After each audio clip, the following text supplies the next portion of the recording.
All right, welcome to Behind the Mic Conversations of Hope. If you're watching, you can see that this is going to be a bit different than our normal episodes, and we did that on purpose. We actually celebrated something this week at our family and want to kind of just share a little bit with you. The main focus on this, or the main person of focus on this, is not here. She is working. So that didn't work out the way we wanted, but we want to share our story of how we went through some struggles as well, and how we just saw God's fingerprints all the way through it, especially afterwards looking back, things started coming together. So in this episode, I am going to bring back my better half, Tammy. We still haven't decided if it's going to be talking with Tammy. There's a little bit of a rebellion against that. So I have my wife Tammy with me. We're going to share a little bit about our story. The podcast is about hope. Our hope, even before we got married, we talked about what life would look like, including having a family. Mm-hmm. And we both agreed that we didn't necessarily know how many we wanted, but we knew we wanted kids. That was a big part of a desire that God put on our hearts. It didn't work out the way we wanted. We were married for about a year. And I guess technically, when you diagnose someone with a couple with infertility, the diagnosis is based on a year of unproductive results. So we were declared infertile, not a title that most couples want. No. But that was our situation, and we believed that, with all of the medical stuff back in 1989, that it wasn't going to be, it wasn't a life sentence that we'd never have kids. We were pretty confident that God placed in our hearts the desire to have kids, and that He would see through. So from about 1989 on, why don't you share kind of where we were at that point? Well, we began different treatments. We had 3 months of doing the Artificial insemination.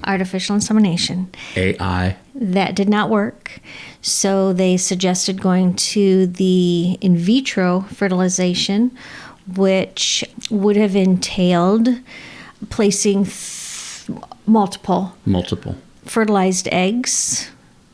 And that would mean that if more than 2 attached, they said that they would do selective removal. Yeah, actually, that was our question right up front, is we're thinking you take 1 fertilized egg, implant that, and we're good.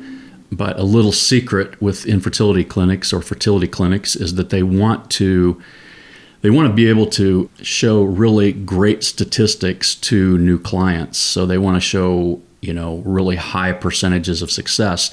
So in order to do that, they wanted to implant not as many, but I think they said 8 to 10, I believe. Yeah, they were going to really go for the grand slam and make sure that it worked the first time, so it would help their numbers. And at that point, we said that to us was abortion, and we weren't going to do that. And we asked if they could just put in 2 fertilized eggs, and they would not do that. So that's when we stopped treatments and said, if God wants us to have kids, He'll make it happen. Because at this point, we had a 2% chance of having kids naturally. And that came actually from a couple of different doctors based on, the testing and all of those things. But it was very contradictory, because we were trying desperately to have children, and at the same time, they wanted us to essentially abort. If you've listened to the podcast at all, I have a very strong feeling on pro-life. I'm very pro-life, not just when it comes to abortion, but pro-life in general. Mm-hmm. And it seemed like we were taking 2 steps forward and 10 steps back by doing that. So we made the difficult decision. It was difficult in the sense that we knew that if we went forward, we would probably be successful in having the children that we wanted, potentially twins. Mm-hmm. But it was not difficult in the sense that it just seemed very contradictory to our biblical background and our beliefs. And so we decided we were going to stand firm on God's word and trust God. to perform a miracle. And that took a long time. A very long time. It wasn't a year. It wasn't 2 years. It wasn't 10 years. No. We went through, anybody that's gone through that for any length of time, the emotional roller coaster that can be. It was very frequent excitement, times of excitement, and then times of just complete, truly talk about mountaintop experiences and valleys. That was our life for quite some time, to the point where it just got exhausting. It was exhausting. It's all we thought about. It's all we prayed about. And so, in the meantime, we kind of just said, you know what? We can't focus on this all of our lives. We do know that God has a plan for us. So let's don't just stop here. Let's don't just stay here. Let's move forward. Let's see what God has for us, even outside of family. And so that's what we did. We ended up going to Springfield, Missouri, where you went to Bible college.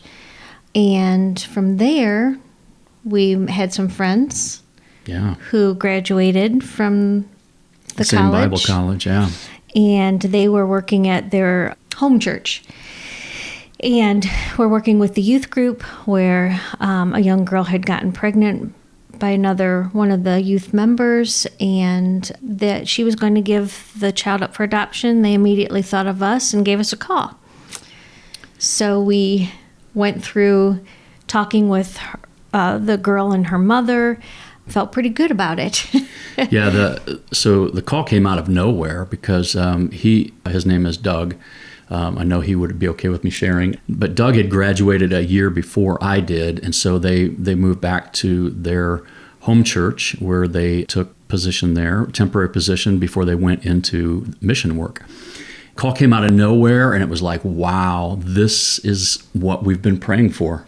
Kind of, because we really hadn't considered adoption at that point. Right. So we thought, well, maybe this is something that we should start to consider. Yeah, we felt like, okay, God, we hadn't really thought about this, but you put this on our radar. We weren't looking for this. After a couple of days, we felt like, this is really, we think, what God wants. God knows we want children. I don't know why we can't have a child biologically, but we trust your plan. There was a short time before she was going to give birth. So we started kind of going in 90 miles an hour, trying to think about nursery and cribs and insurance and all of the things that parents have to prepare for and usually have 9 months to do. We had a very short amount of time before she was going to give birth. So we kept in touch. It was actually a flight. We took a flight to go and see them, and obviously meet up with the girl, her mother, and I believe we even met the boyfriend at that time too. I think we did. Yeah. And she, by all indications, everything seemed pretty good. We really did a lot of talking on the flight home. By the time we got home, I think we had made our decision that we were ready to move forward on it. Yeah. Long story short, it did not work out. Yeah. And that was fine, because it opened our hearts and eyes up to adoption, which we weren't really doing before. Yeah, and I look back now and I can see a better picture of what God was doing. But so what happened when we found out, I've shared this many times, but I don't think I have on the podcast, and that is, I was working, I was still going to school full time. I was working full time. You were working at the Bible college where I attended, and we pretty much never saw each other because I worked from early afternoon until the last flight left, which was probably 11, 12 o'clock. Unless it was delayed. And then I would get up and be at school the next morning by 7 or 7:30, and that was and I worked weekends as well. So we didn't see each other often, so we did a lot of note writing and quick phone calling and messaging and things like that. And so I was actually home for lunch and was getting ready to go to work later that afternoon. I don't remember the situation, but I was actually going in later that day. And when I was there for lunch, the phone rang. Actually, I called them to check in because you kept saying, we haven't heard anything. So I picked up the phone when I got home. I called, and their daughter answered the phone. And so, I had 5-year-old conversation, how you doing? And, what'd you have for lunch and things like that. And she was very talkative. And finally, I kind of was just like, okay, I need to talk to your mom. And I knew that Doug was working. So I said, can I talk to your mom or your dad? And she said, yeah. And she put the phone down. I heard the phone be put down. And then I heard the phone pick up right away. And I was like, wow, she must have been right there. Well, it was her again. It was the little girl. And she said, oh, I'm sorry you didn't get your baby. And if you've ever had a moment where something just came crashing down on you, that was my moment in life. Because we never gave it a thought. Everything was looking really good. Right away, her mother picked up the phone and said, Mike, I'm so sorry you had to hear it that way. And I said, what, that's true? And she said, yes. And I don't remember much more of the conversation because my mind was just kind of like in the movies. It was just all over the place. This was the moment that God put in our laps. This was the moment that we were going to tell the world how God created this amazing miracle. Because we didn't ask for it. We didn't ask for it. We had just been praying, God, you know our hearts. We want children. And this was the way until I got the call or until I made the call. And so I'm thinking all of these things are racing through my mind. I know that she told me that the girl who was pregnant and her boyfriend had made the decision to go with another couple. And I won't, because of confidentiality and personal things, I won't get into the details, but it was like left us scratching our heads like, why would that happen? And because we're pretty nice, I think. We're exceptionally nice. Yeah. Let's say exceptional.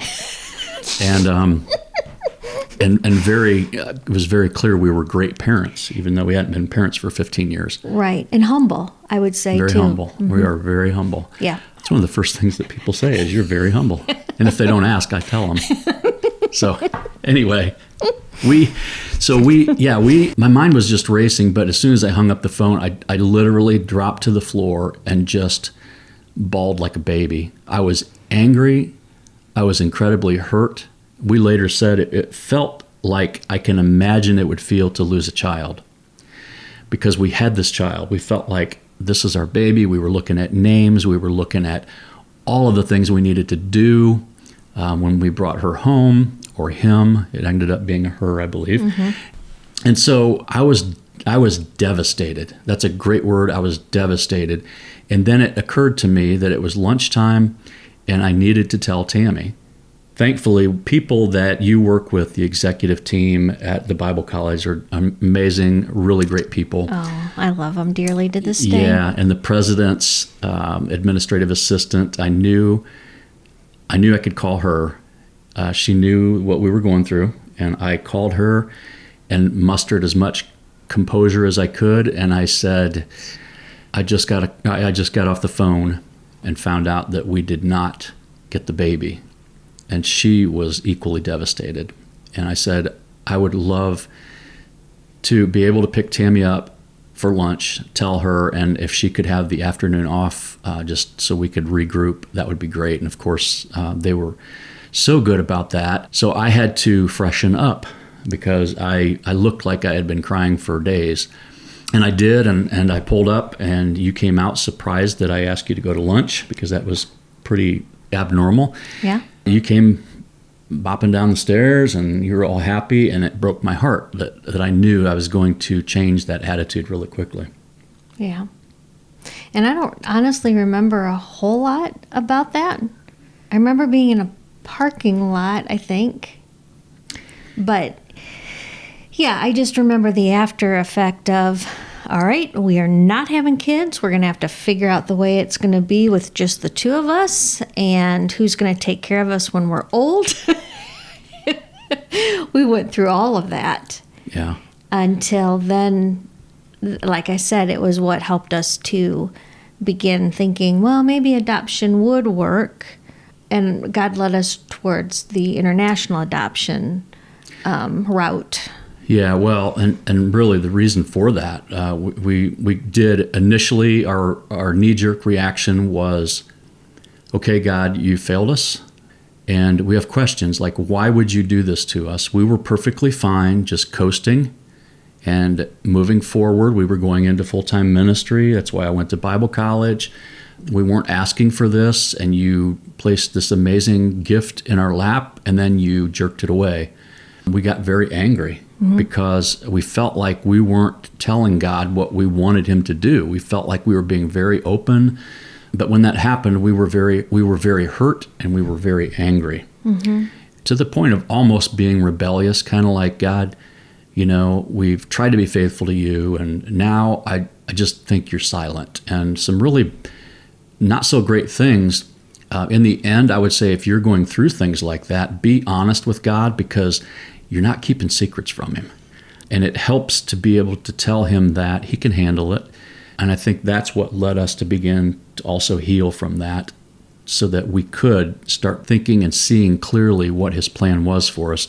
We had so many people talk to us about adoption over the years, but we just were confident that God had a plan, and it was biological. So it really, what that did looking back, I wonder, had we been more receptive to adoption if it would have been 15 years, because I know it's all in God's timing, but I was very opposed to adoption.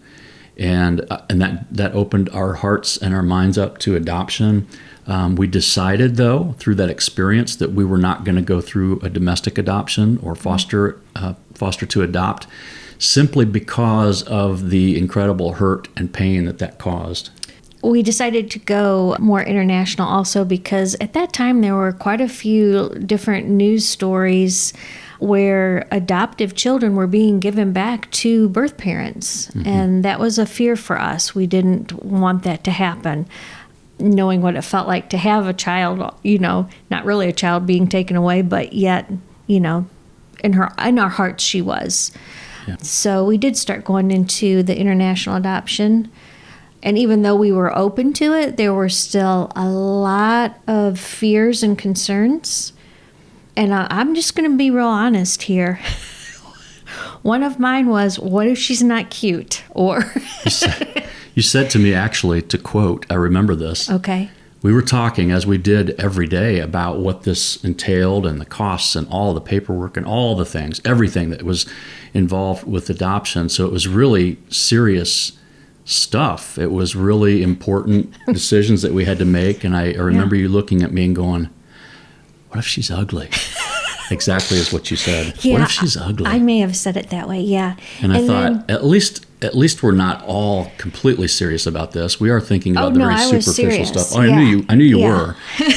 But in the end, it was very superficial, and it was good to know that we were still fully human going through this process. Yeah, because my other concern was when I don't like germs, bugs, dirt. It all kind of bothers me. And so, knowing what Chinese orphanages could be like, I was concerned of what she might have.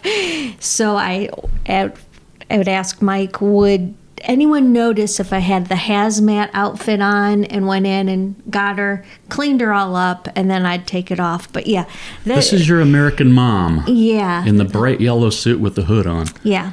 Afraid of germs. Yeah. Well, we had, the agency had, we read so much stuff to prepare us, and they had told us, orphanages vary widely as far as how much care they're able to give to the kids. And so they could have lice, they could have scabies, they could have giardia, they could have all kinds of contagious things. And so, because we were trying to be prepared for everything, our minds went everywhere. Everywhere. So... that didn't lessen my love for her. No. It just, was... No, the self took over. Yeah. Self took over. And it turned out that she had a couple things that were not really contagious that just she needed to get over because of the way she was living, and it was quick and easy. And when they handed her to me, I'm kind of jumping the gun, but when they handed her to me, I never even gave scabies, lice, or any of that a thought. No, and there was a point in time when that all changed. And it was before we actually walked in there. Yeah. I'll remind you of that here in a second, because that was probably the rubber meets the road moment in this process. And so we'll talk about that in a second. But yeah, we had a lot of concerns, a lot of, so you were working a job. It was a good job. It was what you were supposed to have, but it didn't pay great. I was working for contracted airline, so it was kind of a commuter airline. So I didn't get the big bucks, lots of hours for both of us. And so we didn't have a lot of money. I was going to college in addition to that, so money wasn't really coming in. And the big picture, it was actually going out because we were trying to pay as we went. And but we felt very much like God was leading us to adopt, even though we were talking at that time for China, it was about $20,000 to $22,000 for the whole thing and trip and everything. And we felt called to that. And at that point, we were ready to dive off the highest cliff and take the plunge if God said so, and that's kind of what we did. But before that, we did have a little surprise. We did. So there's a thing called, when you're going through the process, there's a thing called a referral. And so in most international adoption cases, you're not matched with a pre-identified child. In other words, people talk about going to Haiti or going to a country and falling in love with the child at an orphanage and saying, coming back home and saying, I want to adopt that child. And that's really, really difficult to do just because of the way the government systems work. They have a system in place, and it's really difficult in almost all situations to adopt a pre-identified child. So the way it worked in China at the time was you would be matched by government officials in the adoption segment of the government. You would be matched with a child. The referral is actually when you are matched by the China government, and that referral is sent to your adoption agency, and that contains all the information they know about your child. It would be their weight, their height or length. It would be anything they know about the child, the history of the child, which in China, typically children, because of the one-child policy at the time, children are abandoned. And we've heard lots of stories that confirm that most of the time the husband or the wife places a child in a place where they'll be found quickly, and then they kind of hide and make sure that the child's taken. In our case, Melia, who will be on sometime in the future, so we can talk to her, but Melia was found at the entrance of an outpatient hospital by a policeman. And it was late enough in the day that she was not taken to the orphanage. She was taken to the police station, and she spent the first night away from her birth parents in a police station. And then the next morning she was taken to the orphanage where we were actually able to go and visit. So that's the referral, is everything that is known about the child, usually pretty sketchy, and also a photo or two. So at this time, I'll let you talk about the visitors that we had, where we were. We were far away from family, and we had some visitation at that time, and but how we that all worked. Found something else out before that. So we did. We should I was going to skip first. ahead. I was going to skip ahead to we had my parents were actually visiting, and sister and brother-in-law, and we knew. Based on just, people create spreadsheets to determine when you applied and how often. And so we knew that we were roughly in the time frame. So we said, while you're here, we'll get the referral. As a joke, yeah. And hopeful, but kind of as a joke. Everybody was literally ready. They were walking out the door, and the phone rang. And I said, oh, hang on, that's Catherine from our agency. And I picked up the phone. No, you picked up the phone. Yeah. And you said, oh, hi, Catherine. And I looked at everybody and I was like, come on back. And so they did. And we'll tell that story in a second. But to your point, tell us a little bit about that day when we kind of crossed paths while you were going somewhere and I was heading to work. Yes. So I had gone to work one day in July of 2002. 2003. 2003. 2003. And just wasn't feeling the greatest.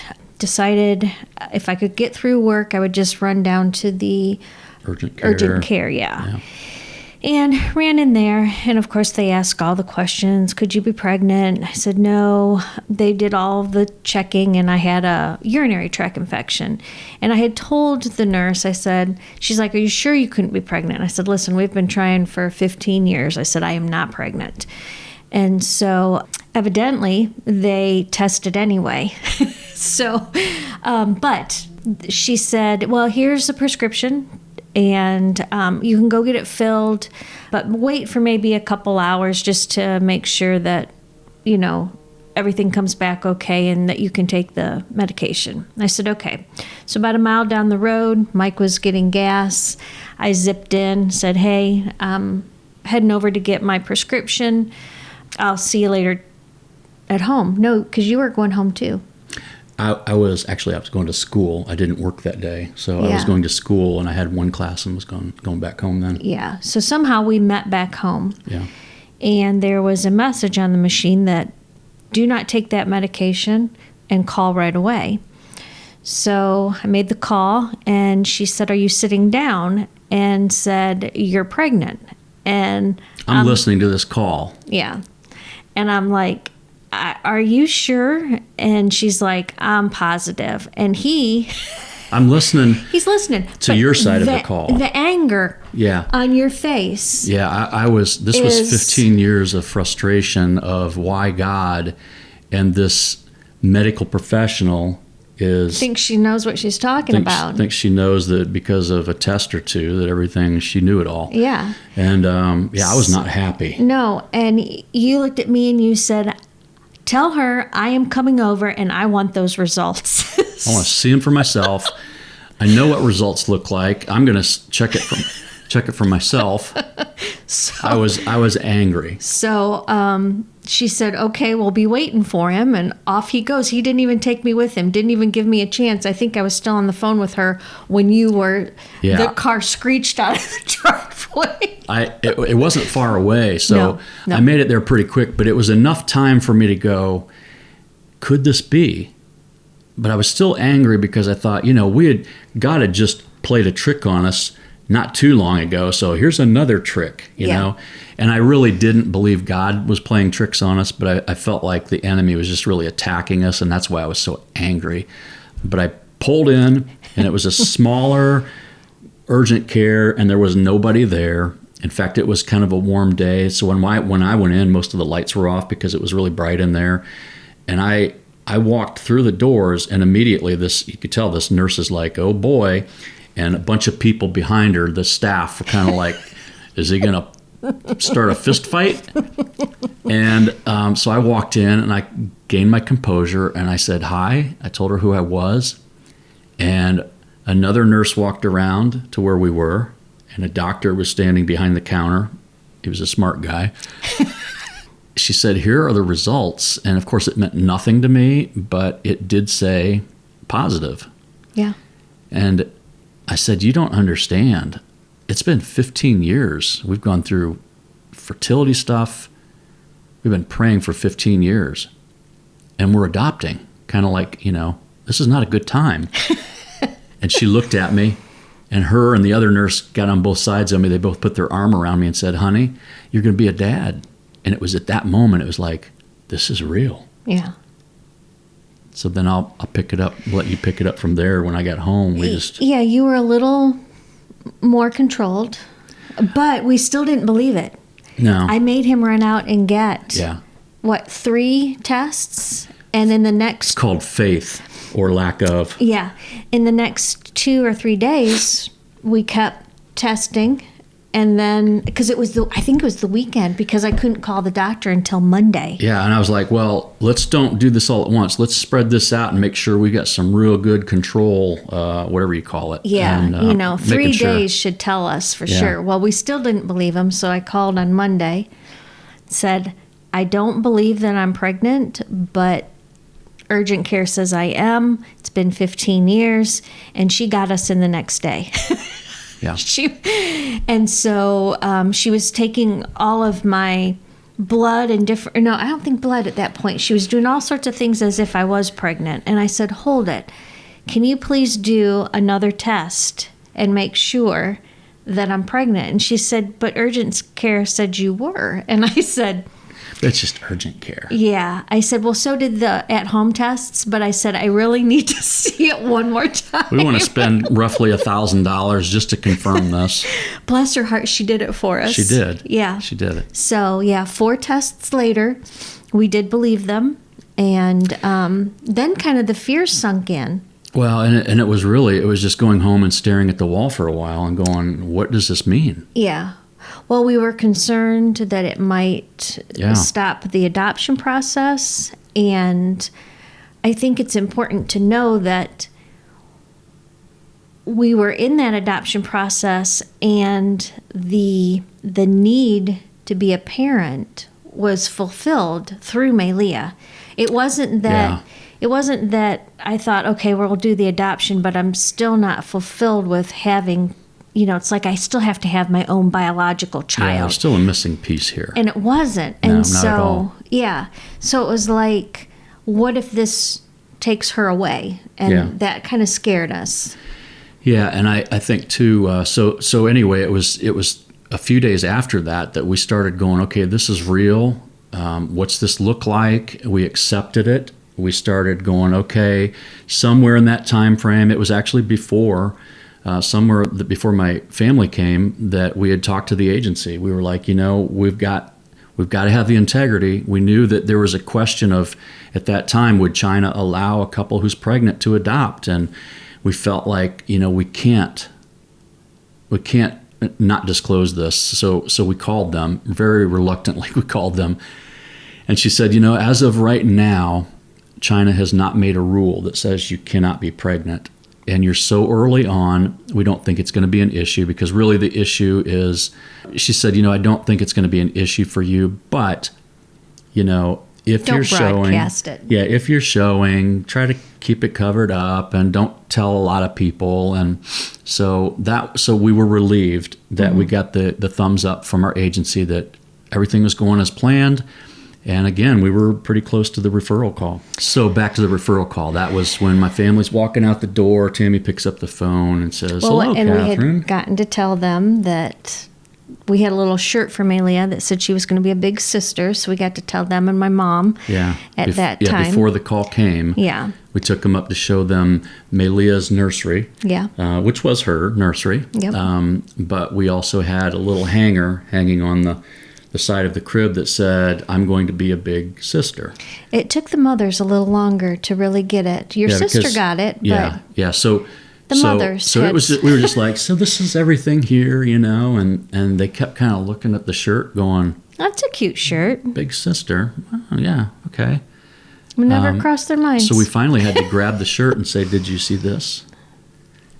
And I'm going to be a big. And you could tell it just clicked. Yeah.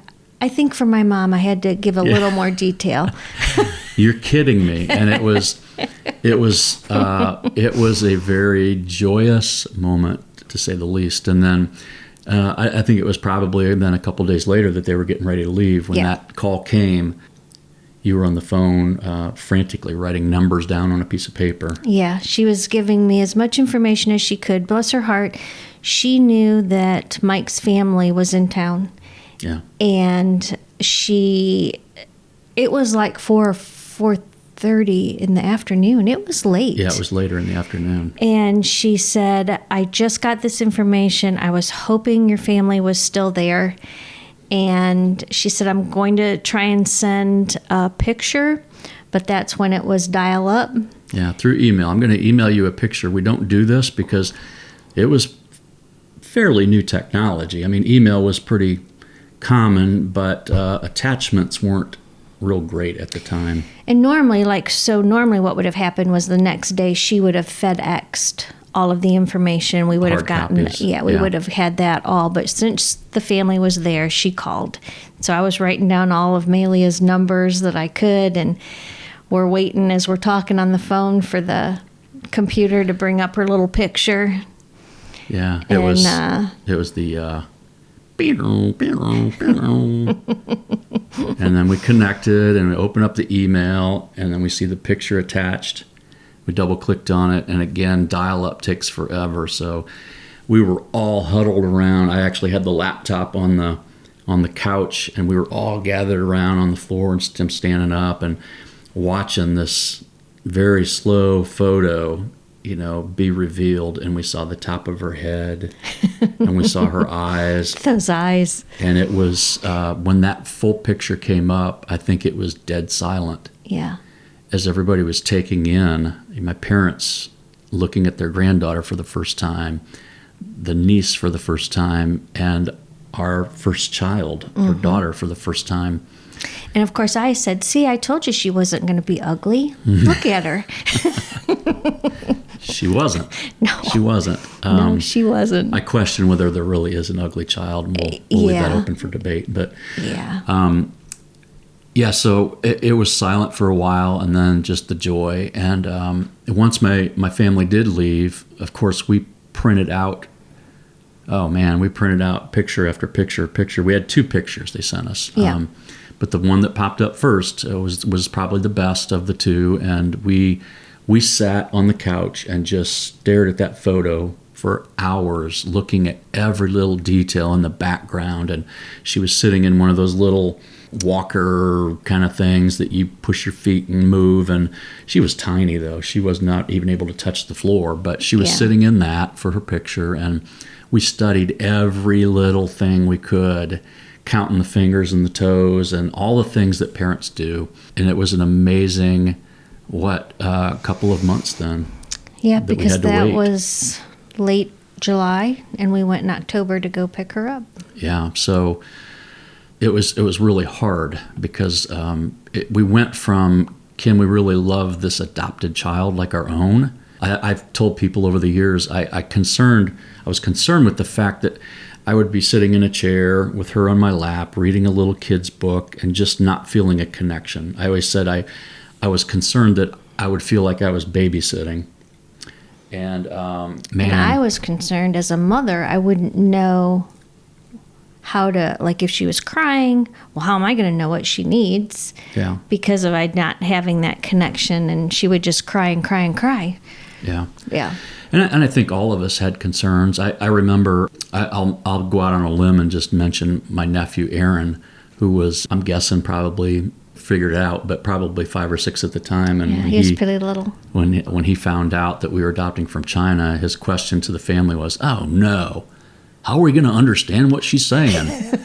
Thinking she was going to speak Mandarin or something. But we all had our concerns about things, and Aaron, we still haven't been able to figure out what she says most of the time, but it was an amazing journey up to that point. It was a hard 2 months of waiting, but we did have an awful lot of things to get ready to prepare for the trip. We also had to consider the fact that you were pregnant.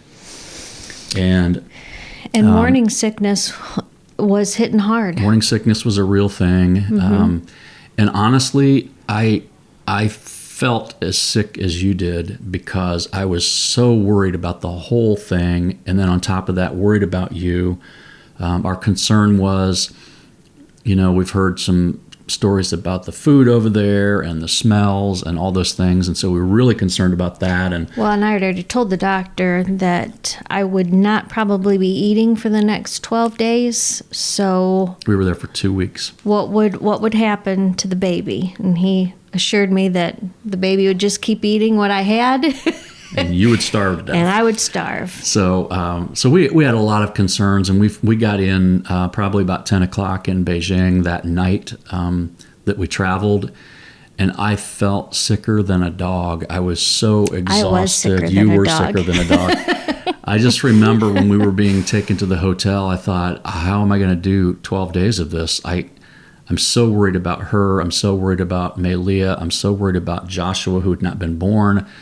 So concerned about the process and all this and being in a completely different country. And we woke up the next morning and felt much better about things. Although every time we travel with the group, although every time our group got off the bus at a restaurant to go in and eat, I just stayed out in the bushes and threw up. And and I stood nearby. And so we didn't realize that both of us would not eat very much. So we flew into Beijing, spent some time there. We got to do some really cool things, walk the Great Wall, go to Forbidden City, Tiananmen Square, and documented a lot of that stuff. And I threw up at the Great Wall.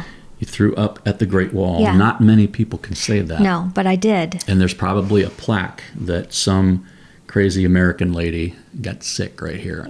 Yeah. But anyway, so we were concerned, but we then had to fly from Beijing to southern China and flew into Guangzhou, where we would stay the rest of our time. We were only in Beijing for a couple days.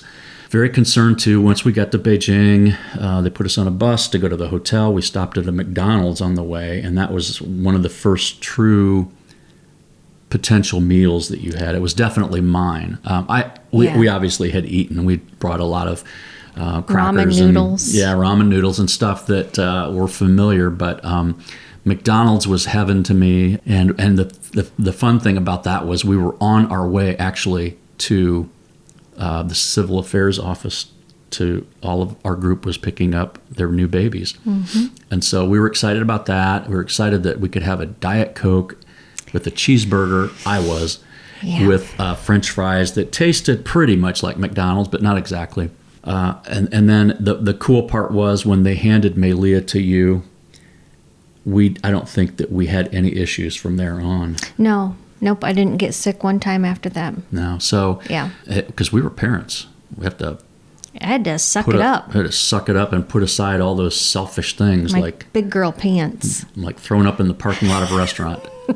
And we did actually eat then, and I started really enjoying the food in China. There was a Pizza Hut right next to our hotel in Guangzhou. And so at night when we would get home, I would always order a cheese pizza, little personal pan, and that's personal pans, and that's what we would eat. Yeah, and the guy at Pizza Hut got to know us really well. Yeah.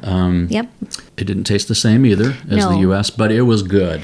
Yeah. It tasted good, and we had this little doll who was just keeping us completely sidetracked from everything. And we had a little shopping center right next to the hotel, so we would get a couple of the families would get the strollers out, and we would push our kids through the little marketplace. Really, really good times. It was an amazing experience, and I tell people too. I'll let you talk a little bit about actually receiving her that morning, but I remember during that time, it was like there was this veil over my face, and I couldn't really see clearly. But when they handed Melia to you, the only way I can describe it is it was like God pulled this veil out from my face, and I could see clearly the connection between how He adopted us as His sons and daughters. Listen, there was a great price that had to be paid for Jesus. We were without a name. We were homeless. We were not part of a family. And all of those things were true about our adoption with Melia from China. And it was like God started connecting all these pieces going, this is an example of what I've done for you. How much joy you take in holding your child for the first time and raising your child. That's how I feel about you.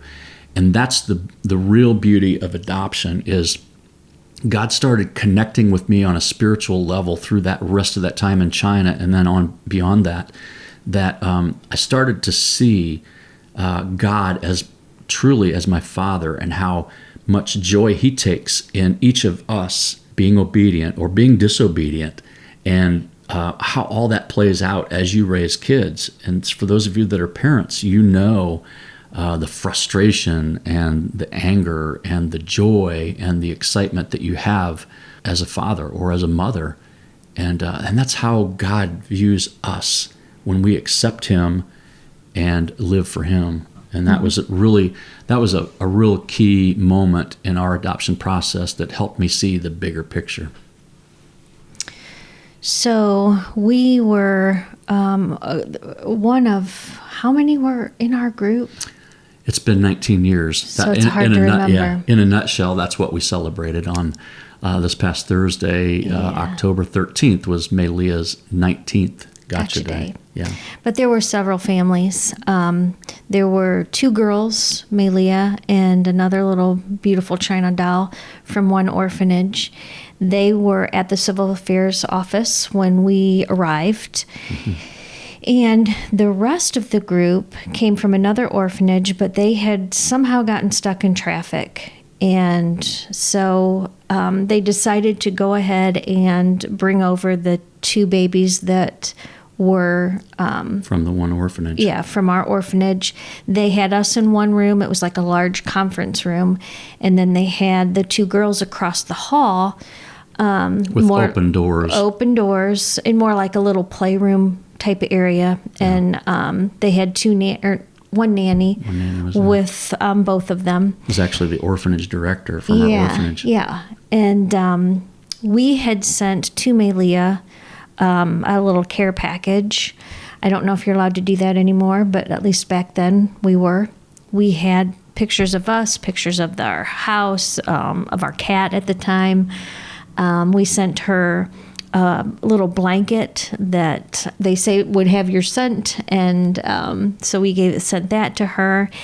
And the orphanage director looked up, because we were standing at the doorway looking over, and she recognized us from the photos. And she pulled over a little bag and yanked out the little photo book and started flipping it and pointing to us that her mommy and daddy were there.